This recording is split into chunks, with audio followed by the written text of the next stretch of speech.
कहानी शुरू 1172 में होती है और हमें एक किंगडम राज्य दिखाया जाता है। इस किंगडम में बहुत से कबीले थे जिनके सरदारों को खान कहा जाता था, पर इन सरदारों की आपस में बिल्कुल भी नहीं बनती थी, जिस वजह से अक्सर इनके दरमियान में जंग हो जाया करती थी। हमें एक कबीला दिखाया जाता है। उस कबीले का सरदार अपने 9 साल के बेटे के लिए उसकी बीवी ढूंढने निकलता है। उसके बेटे का नाम तिमोजिन था। सारा दिन सफर करने के बाद तिमोजिन के डैड अपने दोस्त के पास जाते हैं। वहाँ पर तिमोजिन की मुलाकात एक छोटी लड़की से होती है जिसका नाम बोर्ते था। वो उससे पूछती है कि तुम यहाँ पर क्या करने आए हो, जिस पर वो बताता है कि यहाँ पर मैं अपने लिए बीवी ढूंढने आया हूँ। बोर्ते कहती है, अच्छा फिर तो तुम्हें मुझसे ही शादी करनी चाहिए। ये कहकर वो वहाँ से चली जाती है।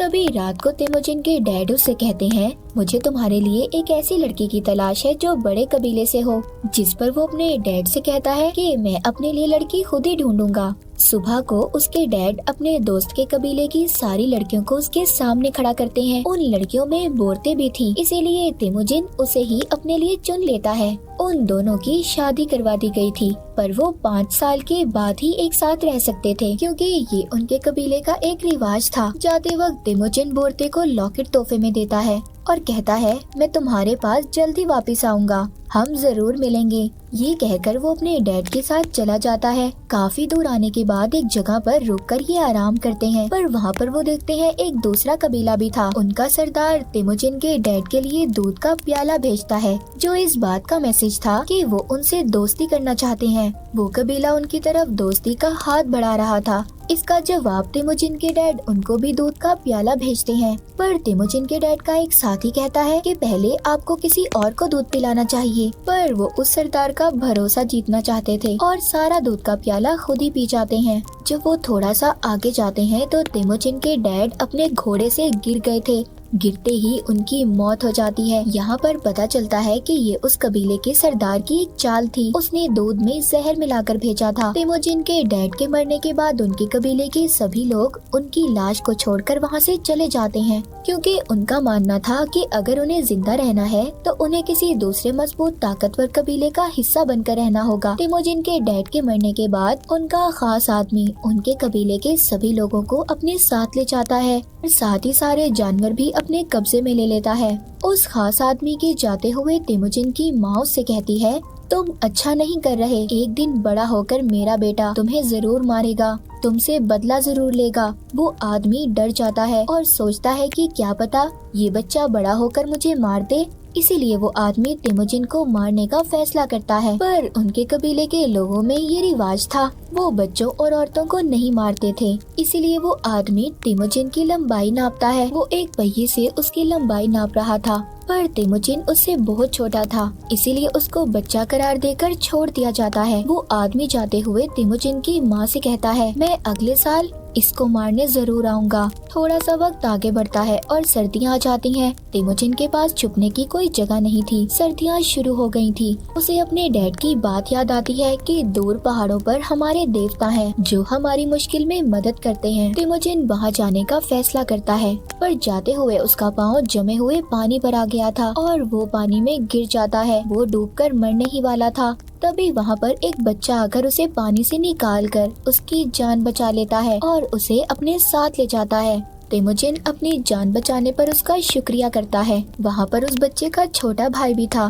दोनों भाई मिलकर उसे दूध के प्याले में अपना हाथ काटकर खून मिक्स कर देते हैं और कहते हैं, इसे पी लो, जिसके बाद तुम हमारे भाई बन जाओगे। तिमोजिन उस दूध को पी लेता है। वो अब 3 भाई बन चुके थे। अगली सुबह वो आदमी भी इसको ढूंढता हुआ आ जाता है, जो इसके डैड का साथी था, उनका खास आदमी था। उसको तिमोजिन मिल जाता है। वो उसको अपने साथ ले आता है। वो उसको लाकर दोबारा से उसकी लंबाई नापता है। तिमोजिन अभी भी छोटा ही था।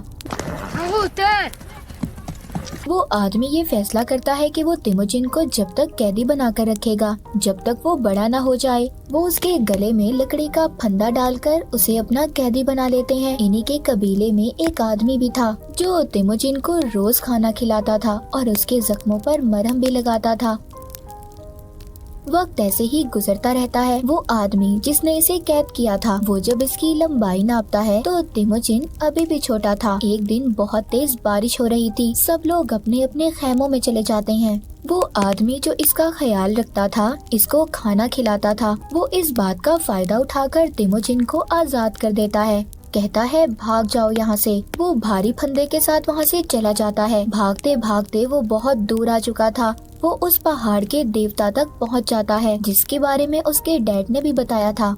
उधर ये एक भेड़िए को देखता है और अब इसका वो लकड़ी का फंदा भी खुद ही खुल जाता है। कहानी थोड़ी सी आगे बढ़ती है। हम देखते हैं कि तिमोजिन अब बड़ा हो चुका था, पर वो अभी भी उन्हीं आदमियों से भाग रहा था जो इसके डैड के एक खास आदमी के साथी थे, जो बचपन से इसके पीछे पड़े थे। वो अभी भी इसकी जान के दुश्मन थे, मगर आखिरकार वो लोग इसको पकड़ ही लेते हैं। इसको बिल्कुल वैसे ही कैद कर दिया जाता है जैसा इसको बचपन में भारी लकड़ी के फंदे से पकड़ा गया था। तिमोजिन की उम्र और लंबाई दोनों बढ़ चुकी थी और उसके मरने के मौके भी ज्यादा। पर वो आदमी उसको कहता है, मैं तुम्हें अभी नहीं मारूंगा, मैं चाहता हूँ तुम मेरे सामने अपनी जान की भीख मांगो। जिस पर वो जवाब देता है, मैं खुशी खुशी मर जाऊंगा, पर तुम्हारे सामने ऐसे कभी नहीं कहूँगा। ये सुनकर वो आदमी कहता है, अच्छा, मैं तो तुम्हें आराम से मारना चाहता था, पर अब मैं तुम्हें तड़पा तड़पा कर मारूंगा। जिसके बाद दोबारा से तिमोजिन को बांध दिया जाता है। उसके पास वही आदमी आता है जो बचपन में इसको खाना खिलाता था। वो अभी भी जिंदा था। एक रात जब उस आदमी के साथ ही जश्न मना रहे थे जिसने तिमोजिन को पकड़ा हुआ था, वो नशे की हालत में उसके पास आता है। इस बात का फायदा तिमोजिन उठाता है और उस आदमी को अपने गले के फंदे से मार मार कर मार देता है। उस आदमी की मौत हो गई थी।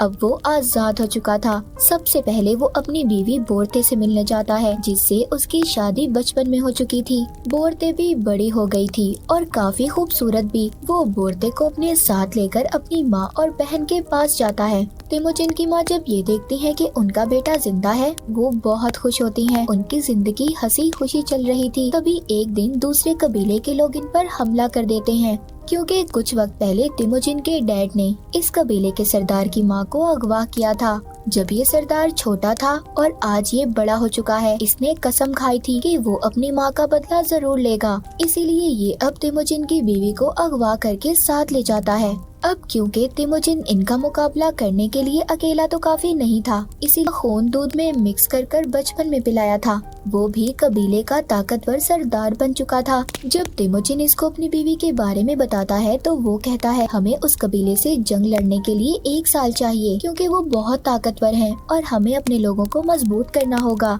इसी तरह दिन, महीने और फिर 1 साल गुजर जाता है। तिमोजिन अपने भाई के साथ उस कबीले पर हमला कर देता है। वो सब लोगों को खत्म कर देते हैं। एक टेंट में तिमोजिन को अपनी बीवी बोरते भी मिल जाती है, पर अब वो उस कबीले के सरदार के बच्चे की माँ बनने वाली थी। लेकिन फिर भी तिमोजिन उससे बहुत प्यार करता था, उसे गले लगा लेता है। जो कुछ भी उस कबीले को मारकर इसे मिला था सब लोगों में बांट देता है जो इसके साथ लड़ रहे थे, और उन लोगों के घर वालों को भी हिस्सा देता है जो इसके साथ लड़ते हुए मारे गए थे। उसकी रहमदिली को देखकर उसके भाई के कबीले के लोग भी इसके साथ शामिल हो जाते हैं।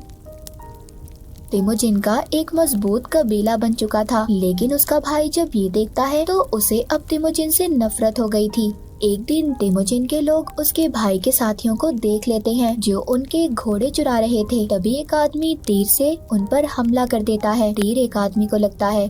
जब वो जाकर देखते हैं तो वो कोई और नहीं था बल्कि उसके भाई का बड़ा भाई था, जिसको अब तिमोजिन से नफरत हो गई थी। जब उसे ये बात पता चलती है कि तिमोजिन के आदमियों ने उसके भाई को मार दिया तो वो तो आग बगोला हो जाता है। वो आसपास के सभी कबीले वालों से हाथ मिलाकर तिमोजिन के साथ जंग लड़ने का फैसला करता है। तिमोजिन जानता था कि वो जंग जीत तो नहीं पाएगा, इसीलिए वो अपने कबीले के सभी बच्चों और औरतों को भेजकर अपने साथ कुछ साथियों को लेकर उनसे जंग लड़ता है और हार जाता है, जिस पर उसका भाई उसे अपने पास कैद कर लेता है। वो उसे मारता तो नहीं, क्योंकि अभी भी वो तिमोजिन को अपना भाई ही मानता था। एक दिन उसका भाई उसको किसी दूसरे कबीले के हाथ बेच देता है। वो लोग उसे अपने साथ ले जाते हैं। काफी सफर करने के बाद उसको एक बड़े शहर में लाया जाता है। वो उसे वहाँ लाकर एक जगह पर बिठा देते हैं ताकि कोई तो उसे खरीद सके, पर कोई भी नहीं खरीदता। एक दिन इस सल्तनत का राजा इसे देखता है। वो इसे खरीद लेता है और एक पिंजरे में बंद करवा देता है जो इस शहर के बीचों बीच था, ताकि लोग इसका मजाक बनाएं और इस पर अपना गुस्सा उतार सके। वो सिर्फ यहाँ पर तमाशा बनकर रह गया था। एक आदमी तिमोजिन के पास रोज आता था। वो उससे अपने लोगों के ऐसे बर्ताव पर शर्मिंदा था और तिमोजिन से माफी मांगता है। वो उस आदमी से कहता है कि तुम्हें मेरा एक काम करना होगा, एक लॉकेट मेरी बीवी तक पहुंचा दो। मैं तुमसे वादा करता हूँ तुम्हारे शहर या यहाँ के लोगों को कभी नुकसान नहीं पहुँचाऊंगा। अब वो बूढ़ा आदमी इसकी बीवी की तलाश में निकल जाता है। कई दिन चलते चलते वो बूढ़ा आदमी रेगिस्तान की गर्मी की वजह से बेहोश होकर मर गया था, मगर खुशकिस्मती से वो लॉकेट बोरते तक पहुँच जाता है जो तिमोजिन ने उसको बचपन में दिया था, जिससे उसे पता चल गया था कि तिमोजिन आज भी जिंदा है। वो ये जानने के बाद तिमोजिन को ढूंढते हुए उसी शहर में पहुंच जाती है और वहां पर एक सिपाही को रिश्वत देकर तिमोजिन को आजाद करवा लेती है। वो देखता है कि उसका बेटा और एक छोटी बेटी थी। इनकी फैमिली अब पूरी हो चुकी थी। सब बहुत खुश थे। पर एक दिन तिमोजिन की बीवी कहती है सब सरदार ऐसे ही होते हैं, एक दूसरे को मारते हैं। ये बात तिमोजिन बहुत सोचता है और अपनी फैमिली को छोड़कर चला जाता है। वो ये फैसला करता है कि वो सभी कबीलों को इकट्ठा करके एक मंगोल राज्य बनाएगा। उसने ये फैसला कर लिया था और हर हाल में सभी कबीलों को इकट्ठा करना है। उसने 3 असूल बनाए। पहला, औरतों और बच्चों को नहीं मारा जाएगा। दूसरा, दुश्मनों से मरते दम तक लड़ेंगे। और आखिरी ये था कि कोई भी अपने सरदार को धोखा नहीं देगा। 1196 में हमें दिखाया जाता है जो कुछ तिमोजिन ने सोचा था कर दिखाया। उसने अपनी एक आर्मी बना ली थी, पर उसके राजा बनने में सिर्फ एक ही रुकावट थी, वो था उसका भाई। उसके भाई के पास भी बहुत बड़ी आर्मी थी। दोनों अब अपनी अपनी आर्मी के साथ लड़ने पहुंच जाते हैं। तिमोजिन अपने भाई के साथ लड़ना तो नहीं चाहता था, पर उसका भाई अचानक से हमला कर देता है। बहुत बड़ी जंग होती है, मगर तिमोजिन ये जंग जीत गया था।